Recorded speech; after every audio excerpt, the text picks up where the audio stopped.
Hey everybody. Today I'm going to be talking to you about termination in the play therapy process.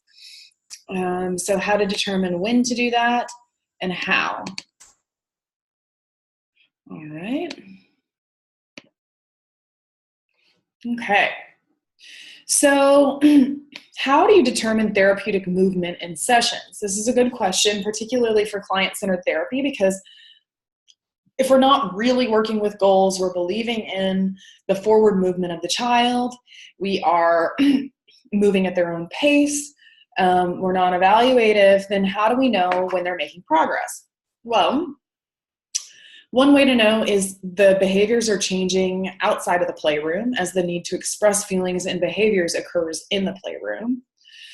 Sometimes children can repeat expressions of behavior in the playroom, and therapists can become anxious about their competence and the progress of the child. But when the therapist is feeling the greatest urge to do something different, that may well be the time when the therapist needs to be the most consistent, patient, and understanding. So you may reach a stalemate in the playroom, but be patient. Let them work through their process in their own time. The therapist will sometimes switch gears when they're panicked, becoming more directive and therefore less consistent in those moments. But children's that's going to kind of set you back. So children's nonverbal behavior can provide significant clues to understanding the totality of their way of behaving or functioning, and useful information in understanding the therapeutic process in play therapy. Change is occurring in hundreds of little ways, and the therapist just has to look for those indications of the process of change. So we're going to look for first little changes in behavior to let us know that they're moving. Dimensions of change. So again, those first time behaviors, that movement in the therapeutic process is occurring can be determined by carefully noting in each session the behaviors that the therapist can recall as having occurred for the first time in the relationship of the child. So you may want to write those in your notes so you can kind of keep track of them. For example, this may be the first time in the initial 5 sessions that Jason has played near the therapist.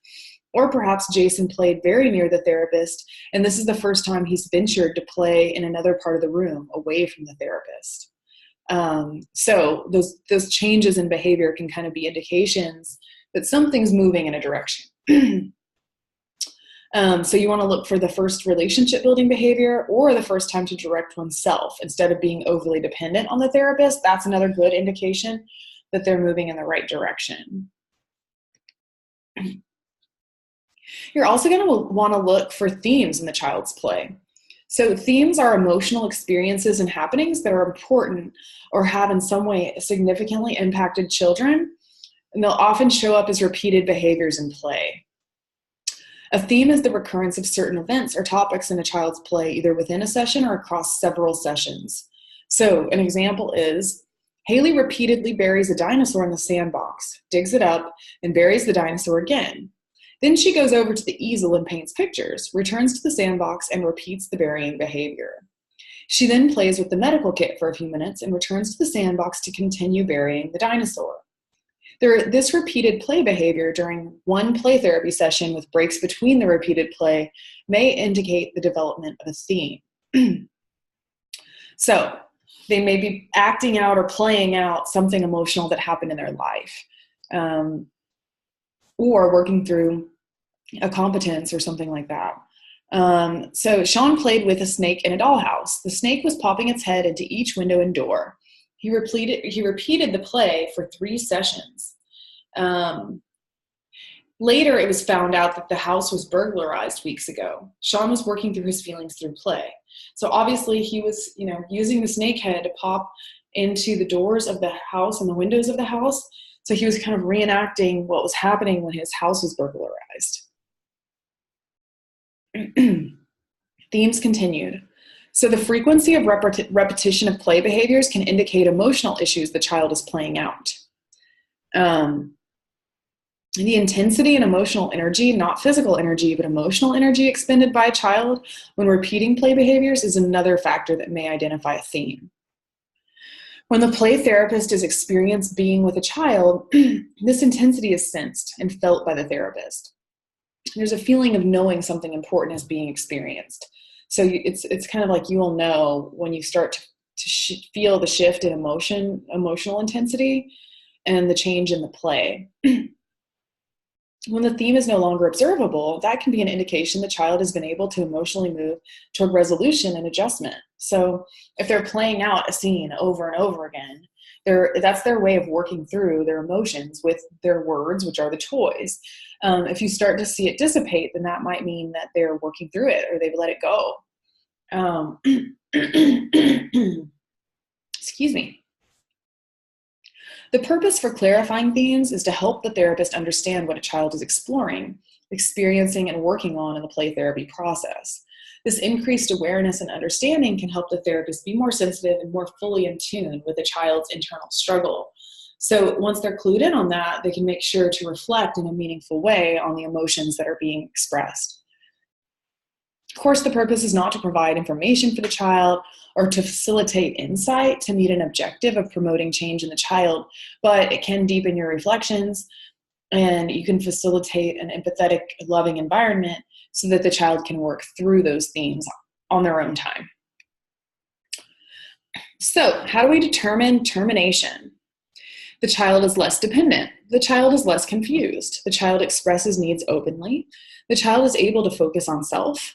The child accepts responsibility for his actions and feelings, limits her own behavior appropriately, is more inner-directed, is more flexible, is more tolerant of happenings, initiates activity with assurance, is cooperative but not conforming, expresses anger appropriately, has moved from negative sad affect to happy pleased, is more accepting of himself, and is able to play out story sequences. Her play has direction. Just as with adults, the children may indicate that they're ready to terminate. Play will start to change. The child may be less interested or uninvolved. They may say, I don't think I need to come here anymore. Or you may sense that the feeling in the playroom is different and that you've reached the right time for termination. Changes described by parents and teachers should also be considered, but oftentimes you'll just know. It'll kind of come mutually between you and the child. And hopefully some of those behaviors and changes have occurred outside the playroom. So procedures for ending the relationship. When the therapist determines the child no longer needs the play therapy experience or becomes aware that a child's readiness to discontinue the relationship, this should be responded to in the session with the same degree of sensitivity as would any other feeling or decision by the child. So sometimes the child can be included in the decision regarding the relationship coming to a close and the date for the last session by the therapist, asking how many more times the child feels they need to come to the playroom. This should be smooth and not abrupt, with great consideration for the child's feelings. And they should process and accept feelings of the child because of termination. So don't try to sugarcoat feelings, but rather reflect and honor the feelings of the child. So just like anything else, if the child expresses sadness or anger about the termination, then you're not going to say, oh, it's going to be okay. You would say, it sounds like you're pretty angry about ending our time together. You're going to just honor those feelings of the child. Let the child know it is possible to come back if necessary. And children will need time in the playroom to live out the ending of this important relationship, just as they've lived out other significant parts of their lives. So you're not going to just decide that day and stop sessions that day. You're going to give it a few sessions or, talk with the parent and decide on however long might be needed. So children need time to process the end of the relationship in the playroom. And they may regress at first when getting the news, so they might engage in some behaviors they had previously engaged in but maybe had let go. This may be the child's way of revisiting old behaviors and experiencing the satisfaction of being able to compare the past with the present. So example, messes up painting. So like this, say the child makes a mistake on their painting and they say, this would have used to make me mad. Based on the needs of the child, you could go every other week to taper off or have a follow-up 1 month out. And in the last session, you want to avoid statements of, I'm going to miss you, or making a big deal of the last session. Some children may be really matter of fact and not really that emotional about the last session, and you don't want to bring in feelings of guilt if the therapist's feelings are brought to their attention and they seem to be feeling fine. Some may feel angry, some may be sad, some may use their play to say goodbye, and some may be open to sharing feelings. As always, accept, reflect, and do not judge. Premature termination. So this is unfortunate, but sometimes premature termination can occur just for a variety of reasons. So let's say the family moves or the parents just stop coming, or there could be a variety of reasons for that. Financially, they can't handle it anymore. And this can be disruptive to the child and can be seen as punishment for behavior or something that happened in the playroom. So as a therapist, you want to go ahead and call and let the parent know how disruptive it can be, but know that sometimes there's nothing you can do. And, if you can't get the family to come back, maybe you can at least say goodbye by phone to the child.